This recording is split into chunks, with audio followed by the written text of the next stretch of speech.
Hello friends, welcome to Manu Law Classes. मेरा नाम गौतम दीक्षित है. Now today in this video we are going to discuss the important news from the Hindu edition of 15th December 2022. So let's start with the important news. आज हम wholesale price inflation के बारे में पढ़ेंगे. हमने कंज्यूमर प्राइस इन्फ्लेशन के बारे में तो पढ़ा ही. It has come below 6%, that is 5.88%. But now today जो हम बात करेंगे वो बात करेंगे होलसेल प्राइस इन्फ्लेशन के बारे में, which is different from the consumer price inflation. Okay. After that we will also discuss about technology for editing the genomes DNA, that is called as CRISPR. Okay. Cas9 technology. ठीक है, इसके बारे में हम पढ़ेंगे. एंड टी सेल्स के बारे में पढ़ेंगे. इसमें हम ये भी जानेंगे कि स्टेम सेल्स हम किसको बोलते हैं, which is very important. Along with that, we will study about nuclear fusion breakthrough which have been achieved in the United States Federal Research Facility. तो इसको भी हम थोड़ा सा डिटेल में ही पढ़ेंगे. After that, on the editorial page, we are going to look at census. Okay, we will discuss the basics of census in India, and we will discuss about this article which shows that how census can be important. So now let's start with the news. The first news is that wholesale price inflation fell to 5.85% in November. तो wholesale price inflation, तो यहाँ पे देखिए distinction करना बहुत ज़रूरी है. For example from the exam point of view, economy it is one of the important topic, we already know. तो यहाँ पे कभी कभी क्वेश्चंस पूछे जा सकते हैं कि भाई होलसेल प्राइस इन्फ्लेशन या होलसेल प्राइस इंडेक्स और कंज्यूमर प्राइस इंडेक्स में क्या फ़र्क होता है. सो एज वी नो कि जो होलसेल प्राइस इंडेक्स होता है it measures the inflation, okay, at the wholesale level, mandi level. और जो कंज्यूमर प्राइस इंडेक्स होता है it measures the rise in prices of the commodities as well as services both at the retail level. Got it. This is a two major difference. एक चीज़ जो हमें ध्यान में रखनी है वो ये है कि जब हम होलसेल प्राइस इंडेक्स की बात करते हैं तो इसमें हम सर्विसेज को इंक्लूड नहीं करते. So that is very important that wholesale price index, okay, this does not include services. But जो ये कंज्यूमर प्राइस इंडेक्स होता है उसमें सर्विसेज इंक्लूड होती है. ठीक है. उसके बाद हमारा जो मॉनेटरी पॉलिसी कमेटी होता है, ठीक है, उसका जो एक टारगेट है that to maintain the inflation rate in India at 4% ±2%. ये एक रेंज है. ठीक है, कि जो इन्फ्लेशन होना चाहिए इंडिया में वो 4% होना चाहिए ±2%, मतलब एक फ्लेक्सिबल बैंडविड्थ है. तो इससे अगर आप लोअर लिमिट देखेंगे इन्फ्लेशन का इंडिया में तो 2% से 6% है. बट ये 2% से 6% या 4% ±2% ये जो इन्फ्लेशन बैंडविड्थ है ये होलसेल प्राइस इंडेक्स का है या कंज्यूमर प्राइस इंडेक्स का है. तो ये जो बैंडविड्थ है ये कंज्यूमर प्राइस इंडेक्स का है. ठीक है, जिसके बारे में अभी हमने कुछ दिन पहले पढ़ा था कि that consumer price index for November is 5.88%. It has mainly come down below 6% because of softening of prices in vegetable and edible oil. ठीक है. उसके बाद हमने उसमें कोर इन्फ्लेशन के बारे में भी पढ़ा था, that core inflation is still sticky above 6%. Got it. Now the next important difference is who releases a wholesale price index. So it is the economic advisor, okay, under the Union Ministry of Commerce and Industry that releases wholesale price index. But consumer price index it is released by National Statistics Office. This is the major difference. तो ये रहा information जो हमारे exam के लिए important है, जो मैंने आपको बता दिया. अब हम आते हैं न्यूज़ की तरफ. तो देखिए, तो इंडिया का जो होलसेल प्राइस इंडेक्स है it has fall sharply to 5.85% from 8.4% in October. अब रीज़न सेम है जो हमने सीपीआई में पढ़ा है वही हम डब्ल्यूपीआई में भी पढ़ेंगे. That the reason is that this is mainly because of dip in food item prices, जहाँ पे इन्फ्लेशन 6.5% से 2.2% हो गया. उसके बाद अगर हम प्राइमरी आर्टिकल्स की बात करें तो एट होलसेल लेवल इनका जो इन्फ्लेशन है वो 50%, ऑलमोस्ट 50% हो गया. That is from 11% it went to 5.5%. उसके बाद मैन्युफैक्चर्ड प्रोडक्ट्स यहाँ पे भी प्राइस ईजिंग हुआ है. That is from 4.4% to 3.6%. Now the next is fuel and power inflation. So दोस्तों, because of Russia Ukraine crisis there was consistent spiralling of fuel and power prices in India. But now we already know that there is softening of global crude oil prices and global commodity prices. हमने इसको पहले पढ़ा भी है जब हम CPI analysis कर रहे थे. अब उसका इफेक्ट जो है वो होलसेल प्राइस इंडेक्स में भी दिख रहा है कि fuel and power inflation has drop to 17.35% from 33.1% in September and 23.2% in October. ठीक है. उसके बाद for the first time okay, as you can see that in 19 months, 19 महीने के बाद पहली बार जो WPI है वो लेस देन 10% है। ठीक है, अब यहाँ पे जो आपको ध्यान रखना पड़ेगा, आपको इन्फ्लेशन फिगर्स जो है याद नहीं करना है, आपको बस पैटर्न समझना है कि भाई डिक्रीज हुआ, किसके वजह से डिक्रीज हुआ। ठीक है, क्योंकि इसका अब जो इम्पैक्ट होगा वो सीधा जब मॉनेटरी पॉलिसी कमेटी एक बार फिर से बैठेगी तो हमको ये देखना होगा कि अब वो रेपो रेट को घटा रहे हैं या बढ़ा रहे हैं। ठीक है ना, क्योंकि मॉनेटरी पॉलिसी कमेटी का जो एक मेन गोल होता है वो ये होता है कि इन्फ्लेशन को कंट्रोल में रखे। ठीक है, तो इसीलिए जब मॉनेटरी पॉलिसी कमेटी जब बैठी हुई थी नवंबर की एंड में, तो उन्होंने रेपो रेट को 35 बेसिस पॉइंट बढ़ा दिया था। 35 बेसिस पॉइंट, ये बेसिस पॉइंट क्या होता है, 35 basis point, so 100 basis point equal to 1%। Fine, तो हम इकोनॉमिक्स में कभी कभी परसेंटेज यूज़ करते हैं पर कभी कभी बेसिस पॉइंट भी यूज़ करते हैं। तो 35 बेसिस पॉइंट का मतलब हो जाएगा 0.35%। ओके, नाउ हुज ट्रेजिडी मतलब गंदी शराब पीने के बाद जो डेथ होता है उसको हम हुज ट्रेजिडी कहते हैं। सो 6 villages in Saran district of Bihar. यहाँ पे ड्राई बिहार का मतलब क्या है, ड्राई बिहार का मतलब है कि Bihar is a dry state, वहाँ पे आपको अल्कोहल लीकर नहीं मिलता है। So they have died, okay, 6 villages they have died. Okay, now Bihar, it has been a dry state since April 2016 under the stringent laws. So it has led to the consumption of spurious liquor, मतलब homemade liquor, जाली liquor, जो भी आप समझना चाहें। चलिए, एक बहुत ही इम्पोर्टेंट है BRS पार्टी। ये भाई एक नया पार्टी है ये BRS पार्टी। अब ये BRS पार्टी जो है ये TRS एक पार्टी है, तेलंगाना राष्ट्र समिति। ठीक है, एक पार्टी पहले से ये तेलंगाना राष्ट्र समिति, ये तेलंगाना का पार्टी है एज द नेम सजेस्ट। ठीक है, तो तेलंगाना राष्ट्र समिति TRS, इसके जो चीफ हैं के चंद्रशेखर राव, जो तेलंगाना के चीफ मिनिस्टर भी हैं। अब ये पार्टी का नाम चेंज कर दिया गया है, that is Bharat Rashtra Samithi. The next is geographical indication tag south for Kerala's Beypore Uru. तो यहाँ पे एक बोट है केरला में which is made of wood, but there is no modern techniques used in the formation of this boat. एक स्पेशल तरीके से बनता है यहाँ पे जिसको कहते हैं उरुस। तो urus they are purely made of premium wood without using any modern techniques. यहाँ पे जो उरु है, okay, it is solve using the traditional method. मतलब यहाँ पे वुड्स को जो है ना वो मतलब खिल्लों से ठोक के या ऐसे स्टिक करके नहीं बनाया जाता है, रस्सियों के थ्रू उनको बांधा जाता है। So it takes 1 to 4 years to build each uru and the entire process is done manually. So there are many artisans who are involved in uru making and they are 50 to 70 years old and they have been in the profession since their fathers passed on the tradition to them. Records ये कहती हैं that Jaipur, okay, which is a place, okay, has been the legendary maritime hub for traders from across the world since the 1st century Common Era, and the Uru ships have been in high demand for around 2000 years. So because of this, which is a wooden ship handcrafted by skilled artisans, now the District Tourism Promotion Council Kozhikode, it has applied for geographical indication tag. ठीक है ना, GI tag कहते हैं इसको, एक type का copyright होता है कि भाई कोई और इसको प्रोड्यूस नहीं कर सकता। So they have solve GI tag, geographical indication tag for Beypore Uru boat of Kerala. Now geographical indication registry कहाँ पे है, it is in Chennai. Now there is one question for you which is important from the exam point of view, पूछते भी हैं geographical indication. So which is the first product in India to get GI tag? So you can write the answer in the comment box. Now let's do the editorial over here only. So the warning sign. So India cannot wish away the situation on the China border by staying silent. तो ये issue जो है हम कर रहे हैं जो कि 2020 में अगर आप पूरा कॉन्फ्लिक्ट देखें, अगर एक तो देखिए 2020 में कॉन्फ्लिक्ट हुआ गालवान वैली में।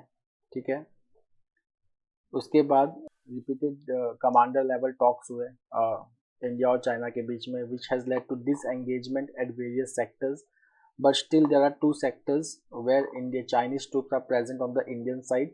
These are Demchok and Depsang.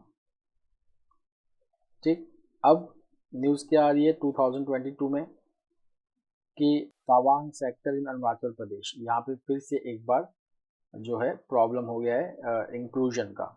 ठीक है ना, Tawang sector in Arunachal Pradesh. Fine, तो जैसा मैंने आपको बताया था कि LAC जो है वो परसेप्शन बेस्ड है, it is not physically demarcated. जैसे एक इंटरनेशनल बॉर्डर होता है वैसा नहीं है, वो परसेप्शन के ऊपर बेस्ड है। And Chinese they always try to change the status quo by making an unauthorized intrusion. Okay, so that has been the main issue over here which has been mentioned. The next is energy conundrum. तो यहाँ पे कल हमने ये news किया था, ठीक, और आज हम फिर से ये न्यूज़ कर रहे हैं अबाउट द सोलार पावर। तो इस न्यूज़ का जो बैकग्राउंड है वो ये है कि इंडिया का एक कमिटमेंट है जो COP26 में इंडिया ने दिया था। COP26 क्या है? That is conference of party 26 to the United Nation framework convention on climate change, UNFCCC।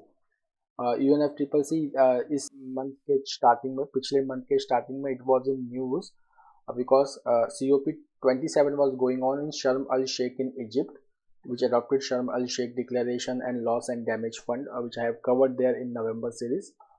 तो यहाँ पे जब COP26 जो है मतलब इजिप्ट से पहला वाला conference of parties, it happen in Glasgow in United kingdom, ठीक। तो यहाँ पे इंडिया ने एक टारगेट दिया है, टोटल 5 टारगेट्स हैं, इसको पंचामृत कहते हैं। उसमें से एक टारगेट ये है कि भाई by 2030 India will derive 50% of its power or energy requirement from renewable sources. कहाँ से?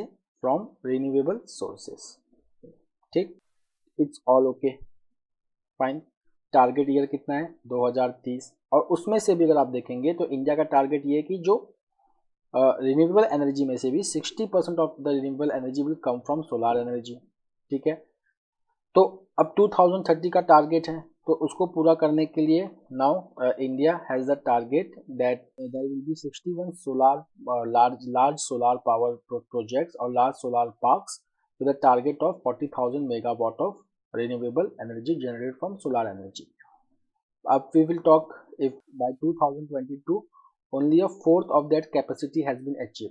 जो टारगेट हमें अचीव करना चाहिए था 2022 तक का, उसका 25% हमने अचीव किया हुआ है। So the major road block, ठीक है ना, वो क्या है? तो देखिए गवर्नमेंट का एक प्रोग्राम है for solar parks. That program which was announced in 2014 was solar parks and ultra mega solar power project policy for creating large solar parks, ठीक है। नाउ यहाँ पे जो सबसे मेन प्रॉब्लम आ रही है इस पॉलिसी को लेके वो ये है एक्वायरिंग लैंड। भाई लार्ज सोलर पावर पार्क्स के लिए हमें बड़े बड़े लैंड चाहिए होंगे, तो वो लैंड हमको मिलते नहीं है, ठीक है। वो लैंड मिलने में हमें दिक्कत हो रही है, तो we are not able to achieve the target. Okay, so that is one of the problem. Second problem is of great Indian bustard. So the large solar plants, they are destructing the habitats of great Indian bustard, which is critically endangered according to the IUCN. The next is that अब देखिए अगर by the end of 2022 India had committed to having in place 1,75,000 megawatt of renewable energy capacity with 1 lakh megawatt from solar power. But अभी तक हमने कितना install किया है? 61,000 megawatt. Now one of the main objective, ठीक है ना, अगर आप देखें तो प्राइस पैरिटी की बात होती है। अभी आप थोड़ा सा समझ के लो, ये टेक्निकल चीज़ है बट ये आता रहेगा न्यूज़पेपर में। प्राइस पैरिटी, प्राइस पैरिटी का मतलब ये है कि समझो कि there is coal, okay, and there is solar, so the per unit cost of electricity will be higher for solar, ठीक। अगर अब हम चाहते हैं कि सोलार पावर पॉपुलराइज हो, that people start adopting the electricity generating from solar energy, तो जो उसकी पर यूनिट कॉस्ट वो कोल से कम होनी चाहिए। So that is one of the challenge, okay. So it requires subsidies and concessions from the government so that who is generating solar energy they can sell it at a price lower than that generate from coal, okay. So that is also one of the problem associated with this renewable energy. The second is census as a mirror of past and present. तो अब census की बात हो रही है, तो अगर हम देखें सेंसस का इंडिया में, हम थोड़ा सा हिस्ट्री कर लेते हैं सेंसस में। It was in 1872 when the first census of India was done. At that time Lord Mayo was the governor general, but the first complete census came in 1881, ठीक है। उसके बाद इंडिपेंडेंस के बाद इंडिया में सेंसस कौन conduct करवाता है? That is registrar general of India, ठीक है ना, मतलब पूरा नाम है registrar general and census commissioner of India. This office comes under ministry of home affairs. तो इसका मतलब जो सेंसस है इंडिया में वो कौन से मिनिस्ट्री के अंदर होता है, that is ministry of home affairs. Then 2011 में इंडिया ने 15 सेंसस कंडक्ट करवाया था, ठीक है ना, 15 सेंसस। और 16 सेंसस जो है वो 2023 से स्टार्ट होगा because it was delayed because of covid pandemic. Now अब यहाँ पे ये जो आर्टिकल है वो किसके बारे में बात कर रहा है, वो बात कर रहा है British exploitative policy and how we come to know about this in census. ठीक है, इसके बारे में यहाँ पे बात चल रही है basically. So they say that कि there are certain authors, okay, who have analyzed the census data of British India, especially between 1880 and 1920, and they have said that around 100 million Indians died due to British policy in India. ठीक है, now if they say that अगर हम इसको England और इससे अगर compare करें contemporary England में, तो mortality rate of colonial India was very high. ठीक है, and if you will just see the period during 1880 and 1920, the excess death, मतलब excess death मतलब natural death rate से अगर ज़्यादा death हो रहा है तो that is called as excess death. So that was 50 million in the first case and 160 million in the second case. ठीक है, तो यहाँ पे नाउ दे से कि हम अगर दोनों पर्सपेक्टिव को लें, तो डेथ फ्रॉम फेमाइन, ठीक है ना, फेमाइन जो था इंडिया में देखा गया कि जैसे ही ब्रिटिश ने कंट्रोल करना स्टार्ट किया इंडिया को, famine became a recurrent theme and the last famine which occurred in India was in 1943 which is called as great Bengal famine. So the death due to famine, it is comparable to the death in Soviet Union, Maoist China, North Korea, Cambodia, Ethiopia. Okay, so it says about the policies adopted by the British during India and what impact it had on the Indian population. Okay, the next is now they say यहाँ पे देखिए important study है, Sullivan Hickel study. They say that mortality rate in British India is seen to rise steadily after 1881. ठीक है, recording an increase to close to 20% in 1921. Okay, अगर आप देखें the mortality rate of a country to rise continuously due to natural cases is very unusual, so it suggest the worsening living condition in the British India. Okay, उसके बाद जो last census हुआ था British India में 1931 में, वो हुआ था 1943 के बंगाल फेमाइन के पहले. ठीक है, व्हाट इट नाउ दे से अब यहाँ पे हम इस आर्टिकल के बारे में बात करते हैं रिकरिंग फेमाइंस के बारे में. सो ब्रिटिश जो हैं they talk about English form of land tenure, English language, banking system, common law, Protestantism, team sport, limited state, representative assemblies, idea of liberty, ये सब ब्रिटिश ने इंडिया को दिया, बट वो फेमाइन की बात नहीं करते. ठीक है ना, जैसे कि अगर आप ईस्ट इंडिया कंपनी की बात करें, जैसे ही ईस्ट इंडिया कंपनी ने बंगाल में कंट्रोल करना स्टार्ट किया after the battle of Buxar, so when they got that Deewani rights, तो वैसे ही 1870 में फेमाइन आ गया बंगाल में.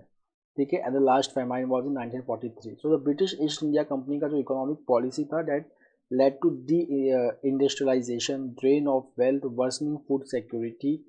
Okay, now one of the reason for this was the farmers they were forced to grow commercial crop for export. ठीक है, तो खाने की कमी हो गई, so it was also one of the reason for famine. तो जो स्टडी है which has been conducted by Sullivan Hickel, it vindicates or supports the दादा भाई नौरोजी's claim of immiserization और impoverishment of India under British rule. तो अगर हम देखें कि 1947 के बाद इंडिया में कोई फेमिन नहीं हुआ, तो it definitely tells the worsening living condition during the British time. अब हम बात करते हैं 1947 के बारे में, उसके बाद कि भाई ब्रिटिश के टाइम में living condition was not good, ऐसा हमको सेंसस से पता चला. तो क्रेडिबिलिटी किसको जाता है, सेंसस स्टडी को. अब इंडिया का एक और प्रॉब्लम है दैट इज जेंडर इनइक्वालिटी. वो भी हमको कहाँ से समझ में आता है, सेंसस से समझ में आता है कि 1951 से अगर हम देखेंगे तो सेंसस में 3 डिकेड तक we will see that for 4 decades the sex ratio in India was on the decline. Okay, but again in 1991 and 2001 it saw the increase. Okay, but still it is worsening. So now अब का अगर हम census data देखें like child sex ratio, so it shows that Indian society is still patriarchal and there is too much to be done about the gender equality.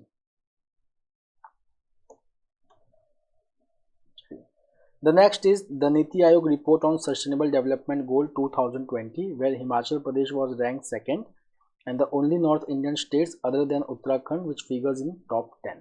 ठीक है, तो अब यहाँ पे Sustainable Development Goals 2020, it is a goal adopted by United Nations Development Program to be achieved by 2030.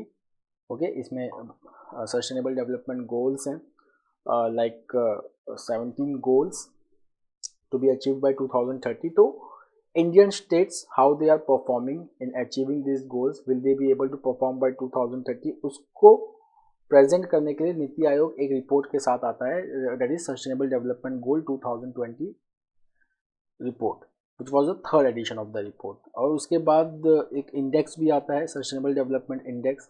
तो उसमें sustainable development index में अगर स्टेट्स की बात करें तो Kerala was the topper, Himachal Pradesh and Tamil Nadu were ranked second.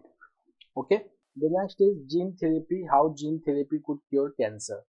तो यहाँ पे we are talking about the scientists in United Kingdom. They are testing a new form of cancer therapy, okay, which has reported success in teenage girl Alicia, okay, in curing the T-cell acute lymphoblastic leukemia, a type of blood cancer.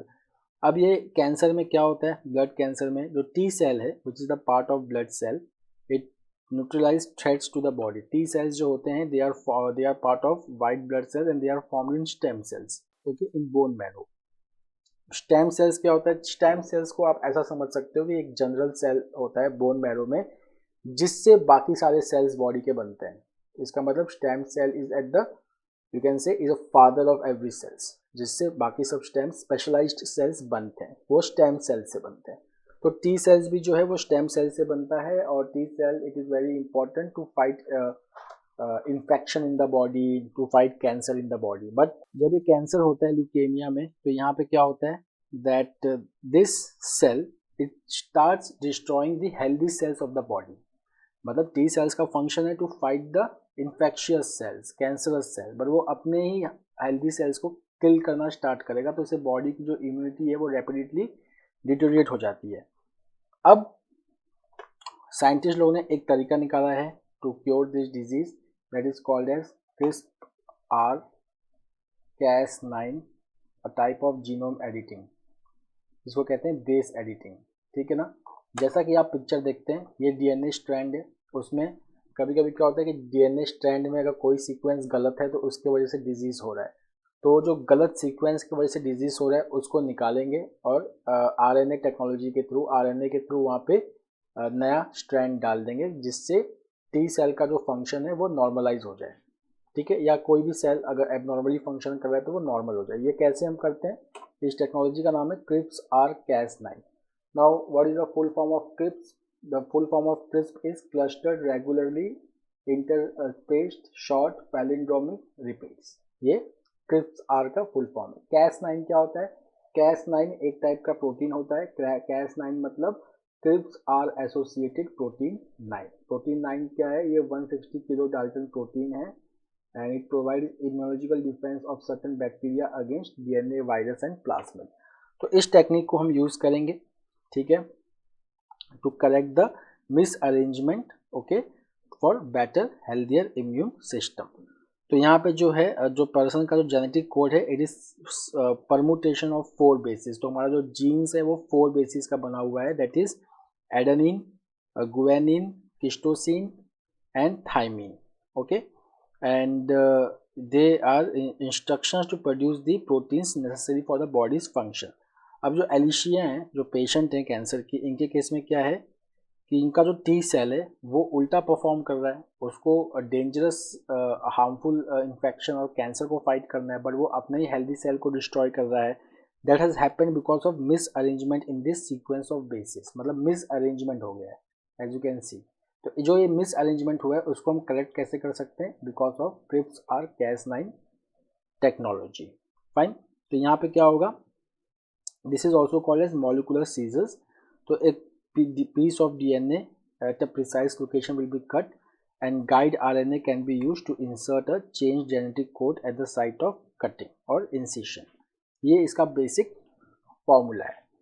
Okay, now the next is why are India slowing export a cause for concern. So as you can see that Indian exports have declined about 16.7% in October compared with the year earlier period. So export जो है वो dip हो रहा है, we already know that is mainly because of global weak demand. ठीक, okay, so global slowdown is driven by a confluence of high inflation. So many countries including US, UK, EU they are experiencing high inflation, rising borrowing cost क्योंकि हर जगह पे repo rate या benchmark rate बढ़ाया जा रहा है and geopolitical tension. One of the positive signal for India is कि हमारा जो डोमेस्टिक डिमांड है, देखिए अगर कोई भी मैन्युफैक्चरिंग हो रही है अगर, ठीक, तो उसकी खपत भी होनी चाहिए. ठीक, उसके खपत होने के दो तरीके हैं, या तो देश में ही हो जाए जिसको कहते हैं डोमेस्टिक डिमांड, या तो आप एक्सपोर्ट करो. अब एक्सपोर्ट तो हमारा डिप हो रहा है, तो हम किस पे फोकस कर सकते हैं, रिवाइवल ऑफ डोमेस्टिक डिमांड पर. Okay, so you will see that finance ministry review for October acknowledges slowing export scenario but emphasizes that domestic demand will carry through. Okay, the next is that India में अगर आप देखेंगे तो there is the inflation has been driven up mainly by the local factors which includes higher food prices. Okay, but that will ease up because the international commodity prices they are decreasing and arrival of kharif crops.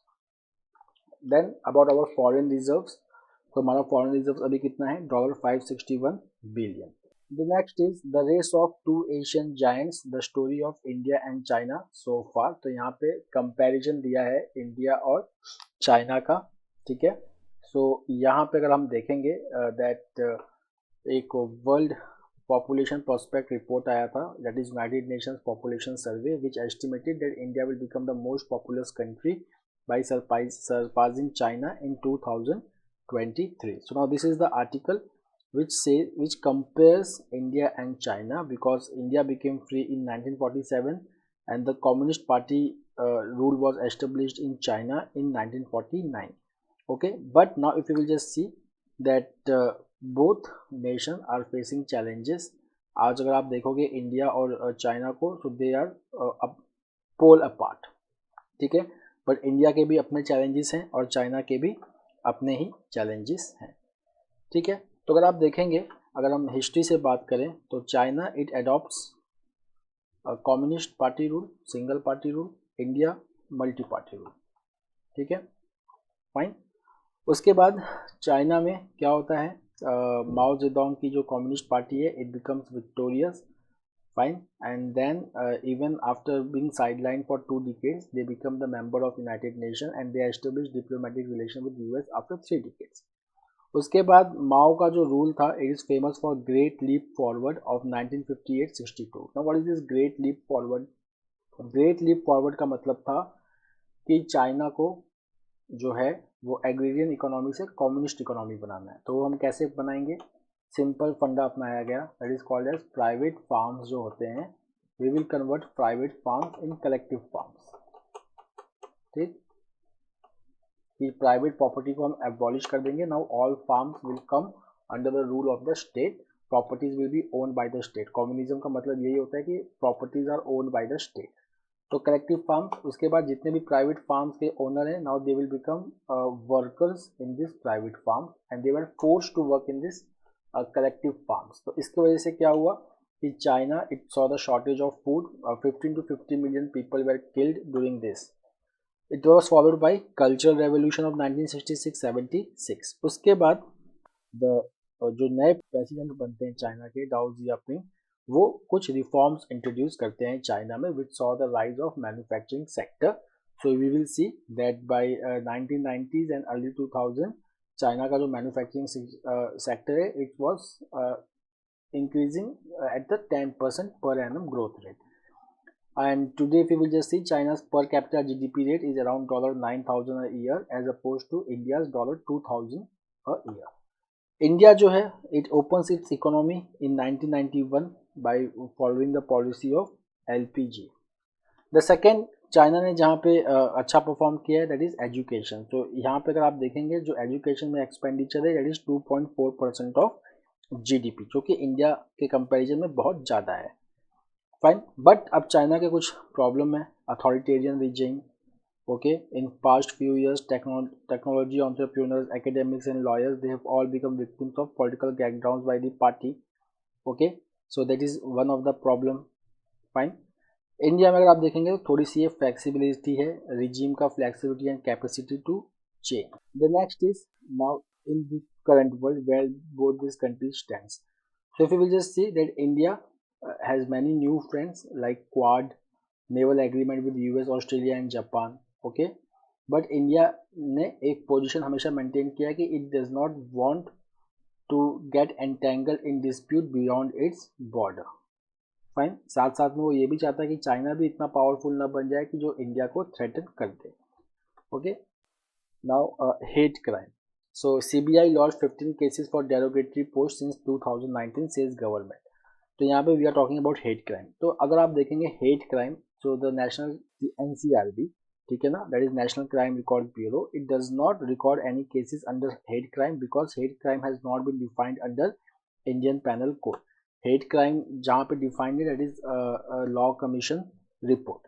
तो law commission report में तो है but कोई किसी act में hate crime जो है वो डिफाइंड नहीं है, तो एनसीआरबी जो है वो उसका डेटा कलेक्ट नहीं करता है. Okay, the next is India shares Aadhaar roll out experience with G20 members. So India under finance track, जैसे कि मैंने बताया था पहले भी कि G20 के दो ट्रैक्स होते हैं, finance track and Sherpa track. तो फाइनेंस ट्रैक में कौन रिप्रेजेंट करता है कंट्री को? फाइनेंस मिनिस्टर और वहाँ के सेंट्रल बैंक के गवर्नर. तो यहाँ पे इंडिया ने अपना G20 का एक्सपीरियंस शेयर किया. साथ साथ में they talk about progress on 2 pillar tax package developed under OECD G20 inclusive framework. Okay, then enhancing tax transparency and multilateral capacity and building on taxation. The next is from the world.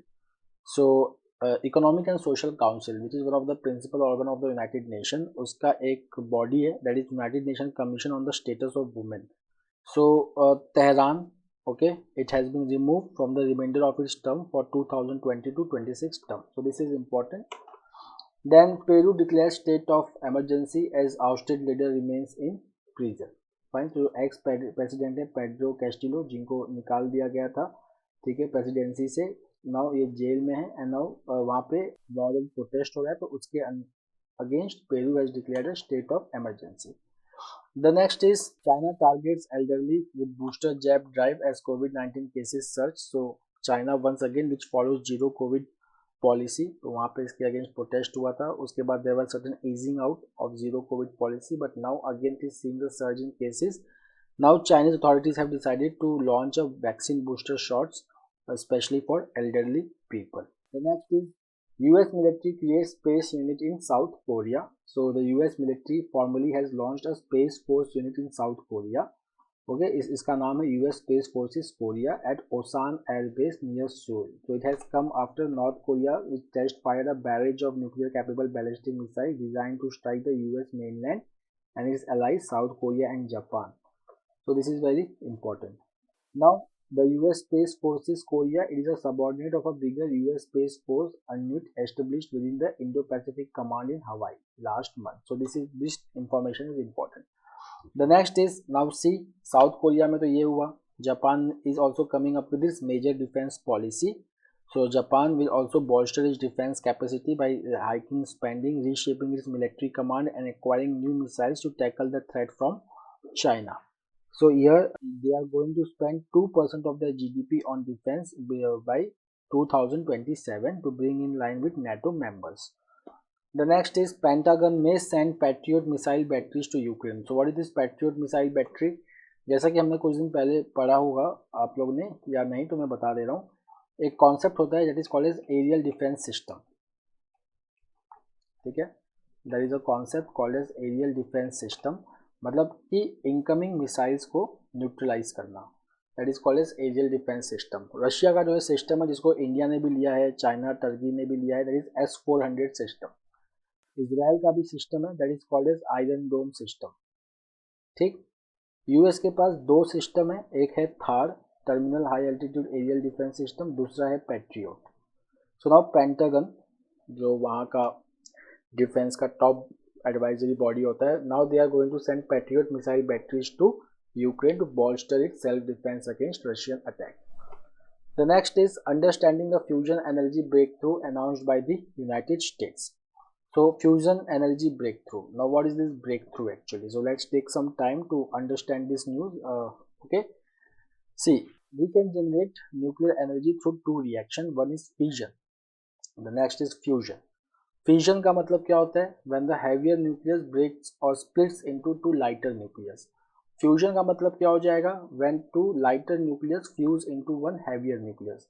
Release of energy is associated with fission also and fusion also, but it is very energy intensive to achieve fusion reaction on the earth. You require special mechanism to achieve this energy. साथ साथ में क्या होता है कि यहाँ पे fusion energy में क्या होता है, you have two hydrogen atom, ठीक है ना, टू हाइड्रोजन आइटम होंगे, they will be merged to form helium along with release of energy. Now you are bringing two same atom together, ठीक है, ions. So what will happen? Positive charge repel each other. So you require too much energy to overcome that electric charge, okay, or electric repelling between the two hydrogen atoms to generate helium. So कभी कभी क्या होता है कि fusion energy में इतना ज़्यादा energy लग जाता है दो हाइड्रोजन एटम को साथ में लाने के लिए, उनका आइसोटोप हो सकता है ड्यूटेरियम एंड ट्रिटियम, कि जो एनर्जी बाद में जनरेट होता है after the formation of helium, वो अगर कम हुआ तो इस रिएक्शन का कोई मतलब नहीं होगा. बट यूनाइटेड स्टेट्स गवर्नमेंट ने अनाउंस किया है पहली बार कि they have achieved a significant milestone in nuclear fusion research at their National Ignition Facility at Lawrence Livermore National Laboratory in California, where they have generated a fusion test that produced 153% as much energy as went into triggering it. मतलब जो input energy require था दो hydrogen atom को नज़दीक लाने के लिए, that is उनके isotopes deuterium and tritium atoms, okay, that was उससे ज़्यादा एनर्जी उन्होंने प्रोड्यूस किया. So this is the very important outcome. So जो ये NIF है, national ignition facility, it uses powerful lasers to heat and compress hydrogen nuclei. When the nuclei fuse, they release heat. When this heat is equal to or greater than the heat delivered to the container, the event is called as ignition. This is very important. So see, this is what we are talking about, that the ratio of output energy to the input energy to the container is the gain. Okay, तो 2021 में NIF ने report किया था कि जो ये gain था it was 0.72, पर ये होना कितना चाहिए, 1 या उससे ज़्यादा. पर उसके बाद कितना गेन हुआ, 1.53 with the yield of 3 mega joules. So this is the breakthrough. उसके बाद इसको हम नज़दीक कैसे लाते हैं? नज़दीक हम इसको इस तरीके से लाते हैं कि इसका दो तरीके का, इसको हम प्लाज्मा फॉर्म में रखते हैं, और प्लाज्मा को पकड़ने के लिए मैग्नेटिक कन्फाइनमेंट या इंटरनल कन्फाइनमेंट होता है. ये दो पॉपुलर वे हैं, ठीक है ना. मैग्नेटिक कन्फाइनमेंट में क्या होगा कि plasma which is electrically charge they will be hold by magnetic field, और इनर्शियल कन्फाइनमेंट में they will be inertially confined, okay, in something like high power lasers fire pulses like that.